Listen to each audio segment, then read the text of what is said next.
Today our topic is on the power of negative visualization. This is a simple but powerful idea from ancient philosophy, especially Stoicism, that can help us live better lives. It might sound strange at first, but thinking about bad things can actually make us happier and stronger. Let me explain how this works. Negative visualization is the practice of imagining the worst-case scenarios in life. It's not about being pessimistic or focusing on the negative all the time. Instead, it's about preparing ourselves mentally for challenges and learning to appreciate what we have. When we imagine losing the things we love or facing difficulties, we realize how lucky we are right now. This helps us feel more grateful and less stressed about the future. Let's start with an example.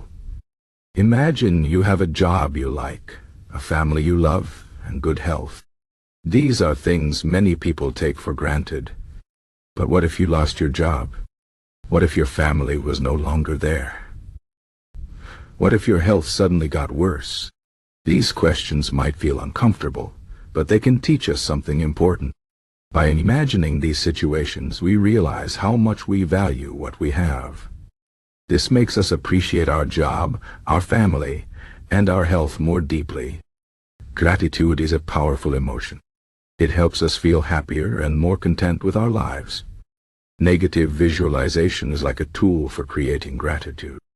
It reminds us that nothing in life is guaranteed, and that's okay. Another benefit of negative visualization is that it prepares us for challenges. Life is unpredictable. Bad things happen to everyone at some point.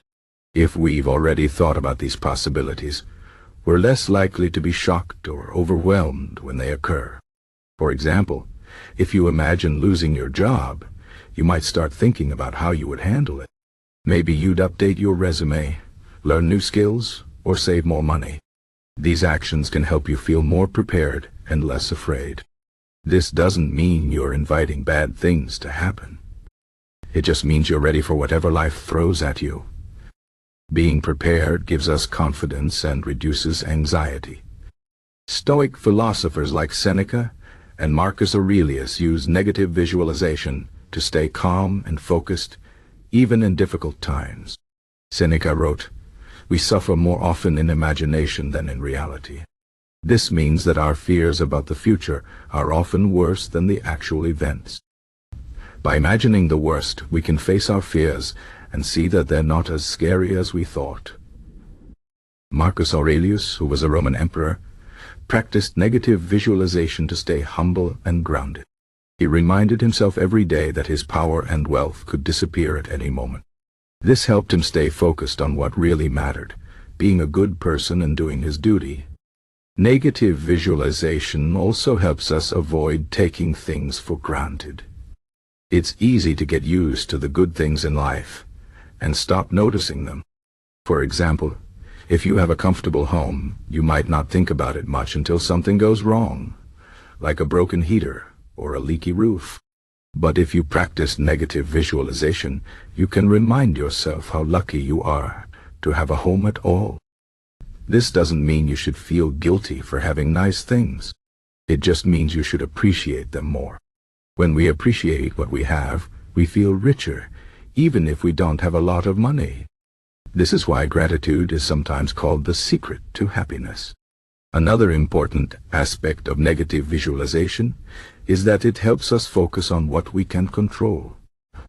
Stoicism teaches us that some things are in our control, and some things are not. We can't control the weather, other people's actions, or the economy. But we can control our thoughts, our attitudes, and our actions. Negative visualization helps us accept the things we can't control and focus on what we can do.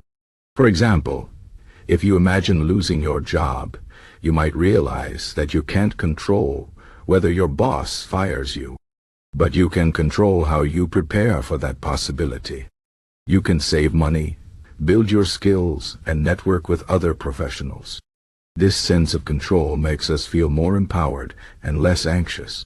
One of the biggest challenges in life is dealing with change. Everything changes, whether we like it or not. People come and go, jobs end, and our bodies age. Negative visualization helps us accept change as a natural part of life. When we imagine losing something, we start to see that nothing lasts forever. This can be a difficult truth to accept, but it's also freeing. If we know that everything is temporary, we can enjoy the present moment more fully. We can let go of our attachments and focus on what really matters. Negative visualization also helps us build resilience. Resilience is the ability to bounce back from difficulties. When we imagine tough situations, we're training our minds to handle them. This mental preparation makes us stronger and more adaptable. For example, if you imagine failing at something important, like a project or a relationship, you might feel sad or disappointed at first. But over time, you'll realize that failure is a normal part of life. Everyone fails sometimes. What matters is how we respond. Do we give up, or do we learn from our mistakes and try again? Negative visualization helps us develop a mindset of growth and persistence. Some people worry that negative visualization will make them feel sad or anxious. But the goal isn't to dwell on the negative. The goal is to prepare ourselves and appreciate what we have. It's like carrying an umbrella. You don't carry an umbrella because you want it to rain. You carry it so you're ready if it does. Negative visualization works the same way. It's a tool for mental preparation, not a way to create fear or sadness. To practice negative visualization, you can start small. Take a few minutes each day to think about what you're grateful for. Then imagine what your life would be like without those things. For example, if you're grateful for your family, imagine what it would feel like to lose them. This might sound harsh, but it will make you appreciate them even more. You can also use negative visualization to prepare for specific challenges. If you're worried about a presentation at work, imagine what would happen if it went badly. What's the worst that could happen? Would you lose your job, or would it just be embarrassing? Once you've imagined the worst-case scenario, you can start thinking about how you would handle it. This will help you feel more confident and less afraid. In conclusion, negative visualization is a powerful tool for living a better life.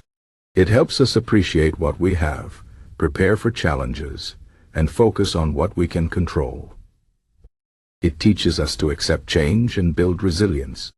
Most importantly, it reminds us that life is precious and temporary.